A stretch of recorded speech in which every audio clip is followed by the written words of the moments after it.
কয়েকদিন হলো বৃষ্টি পড়েনি। গরমে চারপাশ শুকিয়ে গেছে। মা হাঁস তার 3 বাচ্চাকে নিয়ে পানি খুঁজছে। একটা পুকুর পেল তারা, কিন্তু তাতে এক ফোঁটাও পানি নেই। মাটি ফেটে গেছে, আশার আলো যেন নিভে যায়। হঠাৎ দূরে দেখা গেল একটা শিয়াল বড় মাটির কলসিতে পানি নিয়ে বসে আছে ছায়ায়।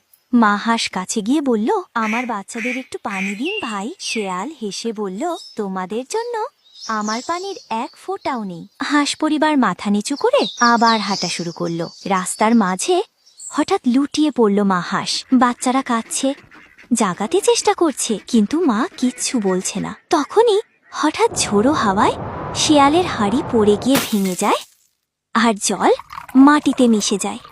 ঠিক তখনই হাঁসের একটা ছানা মাটিতে ঠোকর দিতে দিতে খুঁজে পায় একটা গোপন ঝর্ণা। হাঁস আর ছানারা আনন্দে জল খায়, আর শিয়াল লজ্জায় চুপচাপ দাঁড়িয়ে থাকে। আজ সেই রাস্তার পাশে একটা ছোট ঝর্ণা বয়ে চলে। মা হাঁস আর বাচ্চারা তাতে খেলে বেড়ায়। শিয়াল দূর থেকে চুপচাপ দাঁড়িয়ে দেখে, আর কেউ লাইক আর সাবস্ক্রাইব করে না।